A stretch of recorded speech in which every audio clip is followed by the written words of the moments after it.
Welcome back to the Ride GBI YouTube channel. Thank you for tuning in. My name is JB, and this is my coworker, Anthony. And today we're going to be discussing, is it chassis or is it suspension? Now we are back for round 3 of chassis versus suspension. To recap, our first episode of this series was how to adjust your chassis or suspension based on your own rider feedback. Episode 2, we discussed the topic of springs and sag and how that has a crossover effect between your suspension performance and your chassis performance. And now we are back for episode 3. And today's topic, we're going to be discussing fork oil volume and how it affects the forks itself. Now, before we dive into that, we are going to recap what is the primary job or objective of your chassis and suspension. Let's start with suspension, which I think is the more simpler one. Now, your suspension's primary job or focus is to absorb the irregularities within the track. This being acceleration bumps, braking bumps, taking off from jump faces, or even landing from jumps as well. Now, your chassis' primary job is going to be the handling of the bike. Now, think of cornering ability, straight line stability, rider triangle, or ergonomics. Now that we have that out of the way, let's cover today's topic, which is fork oil volume height. And for what we're going to strictly be talking about today are all twin chamber spring forks. So that's going to be the KYB SSS, all the different versions of the Showa forks out there, the 47, the 48, and the 49 twin chamber spring forks. So we're not counting in their air fork options that they have, and then all of the WP twin chamber options, which would be their Exact Pro, Explorer Pro, cone valve, and all that. A lot of this information does apply to the older style open cartridge forks, but not exactly. So that's why I just want to make this disclaimer. What we're sharing today will specifically be about this style of forks. And we'll go over how much it affects the suspension and what little effect it can have on the chassis. We got a really cool display for you guys today. As you can see, I got a beaker to the left of me full of oil. What we did is we went up and we built about the bottom half of some forks. Instead of this normal fork tube down here, we seeked out a clear one made out of Lexan, so you can see everything inside of it. And we're going to show you how the oil volume goes up as you add oil, so we can get a good visual on what's happening when you make these modifications to your bike. So in my left hand, I have a KYB SSS fork from a Yamaha YZ450. It works really well in stock form and also responds really well to revalves and modifications as well. Next to me is I have the cartridges out of the fork here, so that way you can see what the insides look like, and that way you have a reference of what we're talking about. So what we're talking about in this video is the outer chamber oil volume. So that's going to be the oil that resides where your spring sits, and this is where your chrome fork tube would normally be. And what's cool is there is a parameter of how much oil volume you can put inside of this fork. We can look up inside the manual, but it'll say anywhere from about 300 cc's to 400 cc's is the amount of oil you can put inside of this fork. And how much oil you put in here would dictate how hard it is to bottom out the fork. That's the one area you're going to notice it has the most influence on. The reason it makes a fork harder to bottom is a few different things are at play, and that's what we are going to explain in this video. Before we start adding oil to this, first I want to go over what's happening. Now, I don't have the spring on it, that way I can compress this cartridge. I'm not that strong to be able to compress it with the spring, but what we have is we've got our spring perch and we have our bottoming cone right here. So when you hit a bump and your fork compresses, it's going to compress down in this direction. And at the same time, it will be compressing the spring also. So when that happens, as your fork compresses down, we're also going to be decreasing the air volume inside of the fork. So that means that the pressure inside the fork is going to increase as well. We also have what's called a hydraulic bottoming cone at the very end. As you can see, it's not going to come into play until this fork is almost bottomed out all the way. So we're almost near bottom and you still haven't quite reached hydraulic bump stop. So right now you can see the cartridge cylinder, this piece right here, begins to enter the hydraulic bump stop.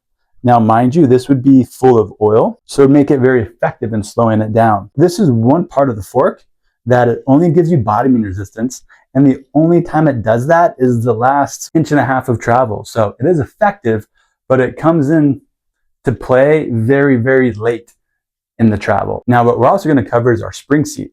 So I have the stock one here, and I got our JBI Pro Perch in here that we kind of got a reference.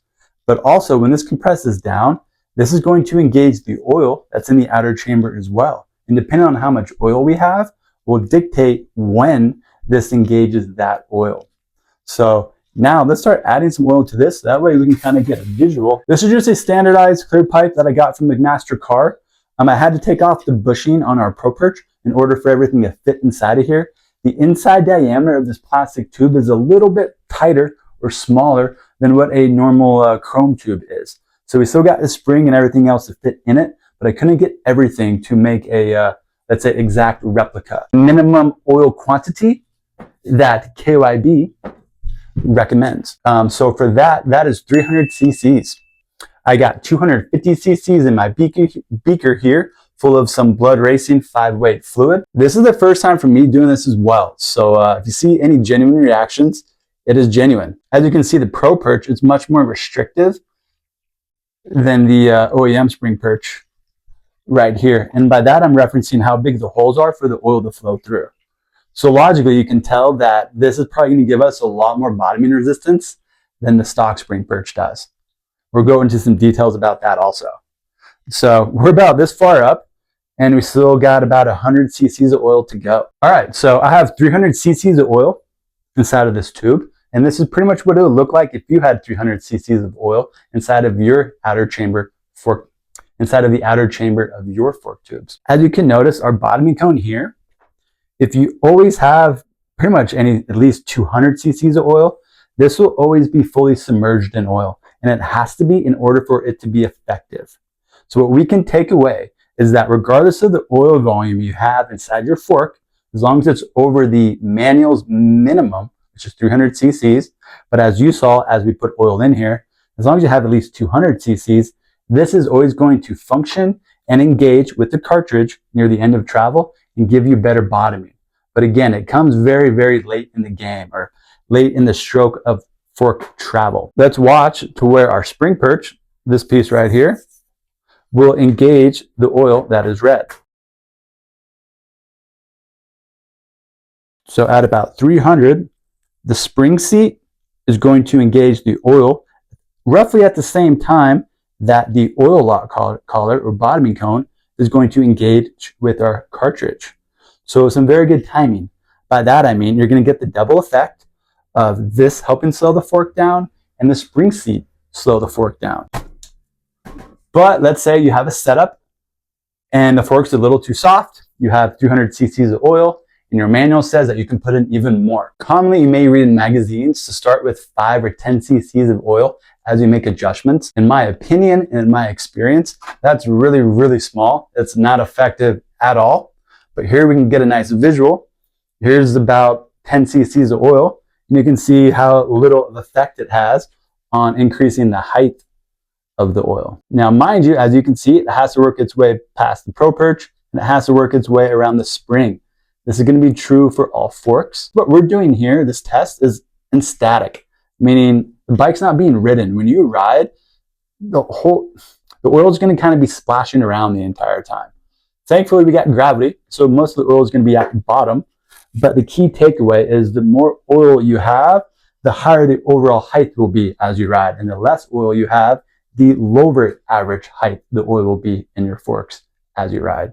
So we just added about 5 or 10 cc's, and you can't even really see it make any difference. I'm going to spin this a little bit to try to get more of the oil to work its way past the rings. What's really cool is you can see the film of oil that builds up between the spring and the inside of the tube.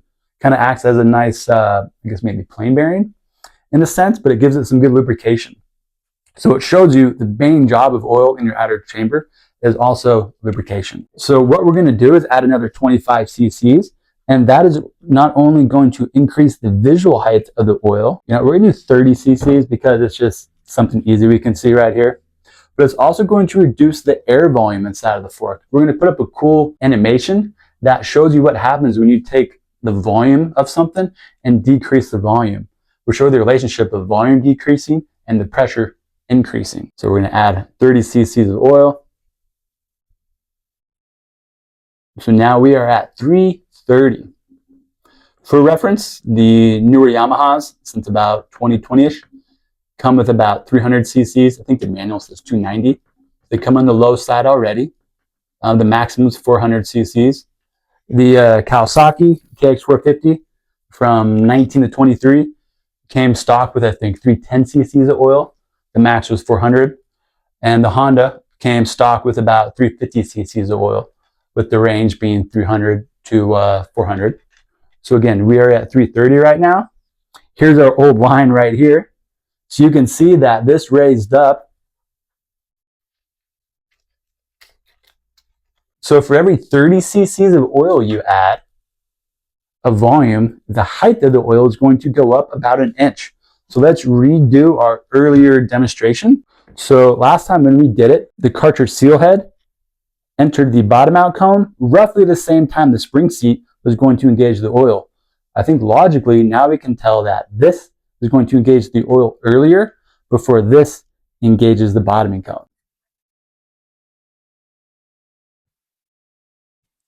Right about there. So two things are happening as you add oil to your fork. We are changing the relationship of when the spring seat engages the oil. If you're adding oil, it's going to happen earlier in the travel. And also we're decreasing the amount of air volume inside of the fork as well. Through testing, we have found that riders typically do not like an oil volume higher than 350 cc's for these Showa and KYB forks. That's why we have our item called the JBI volume spacer, because it takes up about 40 cc's of volume inside of the fork, but it allows us to still run about 300 cc's in the fork.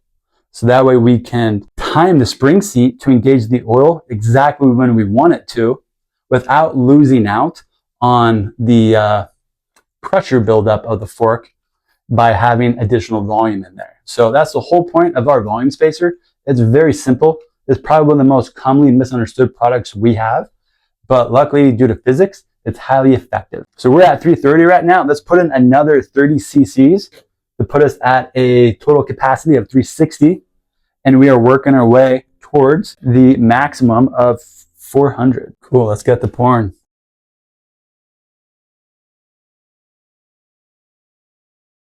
Woo. So that oil volume's gone up even more. Let's give it a minute to kind of work its way down. I believe you guys are probably picking up on what I'm showing you now. Is now the spring seat's going to engage the oil even earlier in the travel. At about this point. So we still have about, say, 4.5 inches to go of the travel. So that is at 360. Let's do another 330 cc's and get close to the maximum capacity per the manual. So what this means now is before your fork is close to bottoming out, you are getting additional compression resistance, aka bottoming, from your spring seat, whether it's the JBI Pro Perch, the stock one, or any other brand one. The same phenomenon or effect is going to happen. So again, the oil volume's gone up even higher. The takeaway from this is imagine going through a bunch of rollers and your fork compresses about halfway through the travel. Well, you'd want your fork to stay very smooth and plush through all the way through the travel.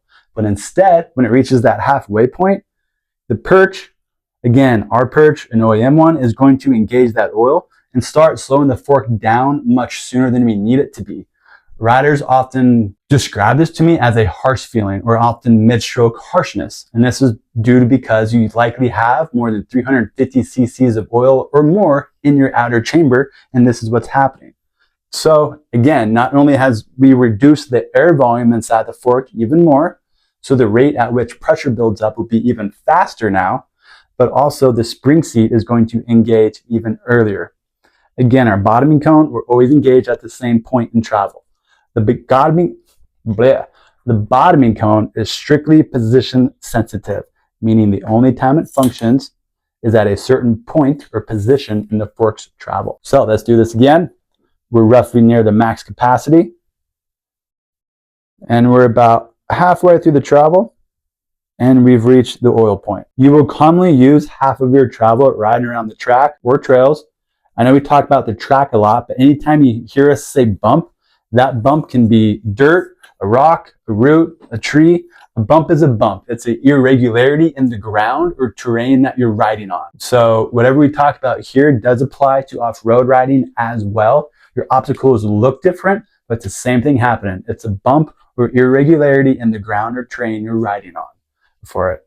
So we're at another 10 cc's just so we can do the full maximum difference. Now, if I had this in here, the overall oil volume would be quite a bit higher because this would take up quite a bit more volume as well. So this isn't the exact takeaway, but it lets you pick up on what's happening as we add oil to the forks. So what you can see is adding oil has a multiplier effect. We only need 10 cc's though. You can see that it changes the spring seat relationship and the air volume relationship in there. There's times you want to adjust both of them, and there's times you don't want to adjust both. So again, that's what drove us to make our JBI volume spacers, because we found all our riders prefer oil on the lower end of the parameter. But by doing that, we didn't want to miss out on the progressiveness of a fork. So by doing that, we're able to build progressiveness back in with our volume spacers. These take up 40 cc's of volume in the fork. So you can see how much of a difference 30 cc's had just in volume change. Well, we're not adding oil, but 40 cc's, very noticeable, very effective, and they're freaking cheap. So I did a little bit more than 10 because not all 10 is going to pour out of the speaker in here, but the majority will. All right, so we can do this one last time to show you what another 10 cc's of oil did. Let's start the compression stroke of our cartridge. And as you can see, right about here is when our spring perch is going to engage the oil in the outer chamber of the fork. So what's cool about the JBI Pro perch is it is much more restrictive than the perch that you see here. So what's nice is we can run a lot less oil. So the minimum capacity around 300 to 320 is what we typically do for motocross. For off-road guys, we do about 300 plus or minus 10. Some go down to 290. Some go a little bit higher to 310, depending on the type of off-road that they're doing. But what's cool is we can run a lot less oil, but since it's more effective in how it controls the oil flowing through the spring seat, it gives you a lot more bottoming resistance. So as you can see, we'll lower the oil volume, put in our Pro Perch to ensure that we still maintain very good bottoming resistance. We'll utilize our volume spacer above it so we can still manipulate the outer chamber volume, fork's outer chamber air volume, and allows us to really nitpick this fork apart in specific areas with very minimal crossover. So now that we've kind of done this, we'll go back and sit down and just kind of shoot the shit about what we figured out and learned today and how that's going to affect the fork performance and the chassis performance of your motorcycle. All right, so we are back in a familiar setting after doing some science. Bitch, if you've watched a certain TV show that I think many Americans enjoyed over the years, you'll get that reference. But anyways, we are back, and after doing some science, we learned some things. You were even telling me off camera that you learned some things. For sure. Even doing suspension for God knows how long. It's really cool to get a visual on something that you strongly understand the concept and how it works and everything, but just to get a visual in front of you is just, there's something very satisfying about that. But I've been talking for a bit. What did you think? Because I mean, you hear me talk often about all the different things we tune on bikes and suspension, and you often hear oil volume come up.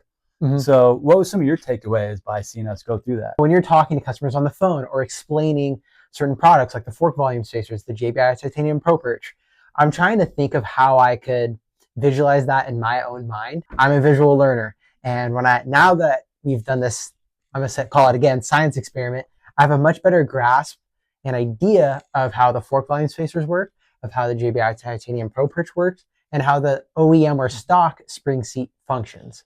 So it's really cool to see the different oil heights and see when that spring seat actually starts engaging the oil. When we test, we often do such incremental changes in our settings that we've gotten to learn, add 5 cc's, go ride.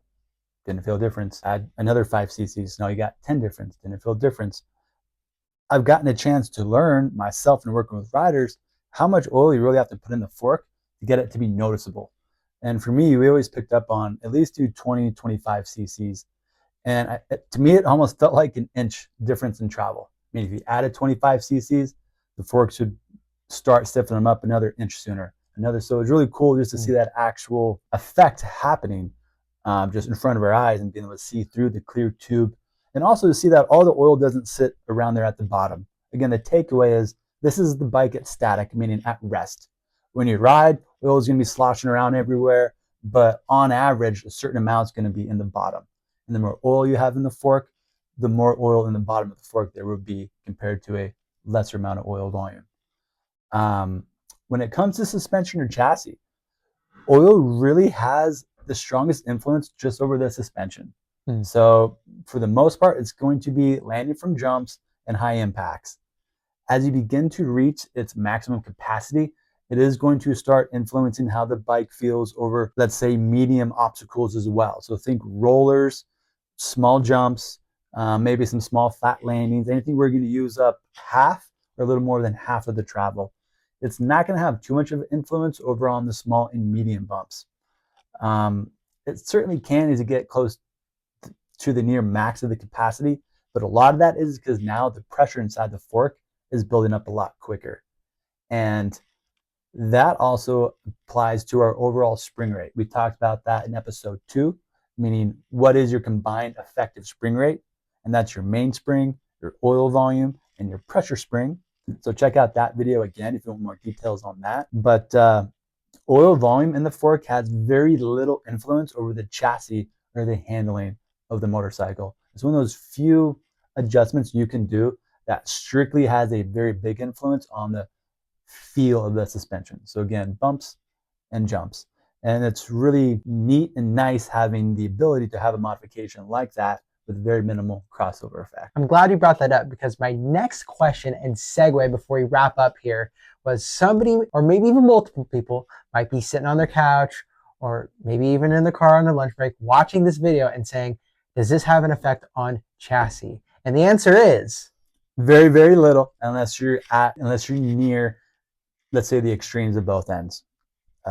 Minimum oil quantity or the maximum oil quantity. If you got the max, again, that is going to be influencing your spring rate in a good amount, or if you're on the very bottom end, it's going to be reducing your spring rate by a good amount. But all of this is relative. So if you're already at 310 cc's of oil and you drop it to 300, it's not going to be that big of a change.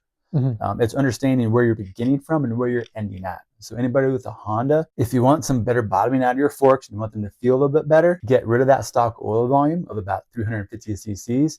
Get something like our Pro Perch and our volume spacers, so you can drop the oil volume in there, get better bottoming, and you'll have a smoother feeling fork. That'll only be half the equation. We got DIY kits to figure out or to fix the valving part as well. But I'm really pumped on this video. I've been wanting to do this for a long time. I always thought it'd be cool just to show what's happening inside of a fork. Next, I want to show the oil flowing through the JBI Pro Perch and also the stock spring perch as well. We just need to double check the little thing that I rigged up if it will handle the pressure of us pushing down quickly on it. But we'll work on that for some future vids. But dude, thank you guys for watching. These have been a lot of fun to make. We've been getting really good feedback from people locally and non-locally. I mean, even at the track, some people are saying, hey, we see you guys on YouTube, but it's just really cool. Like, we love to ride. We love that we have the small ability to give back in the small amount in terms of suspension and videos. So again, just thank you for tuning in. I look forward to doing our next episode. Any questions you have about your bike setup, again, leave them in the comments. And we will do a little answer video, which we should have this time, but yeah, we forgot. I guess we'll just lump it into one. Yeah. Well said, JB. I guess that's going to wrap it up for episode 3 of Is It Chassis or Is It Suspension? And we will see you guys in the next episode.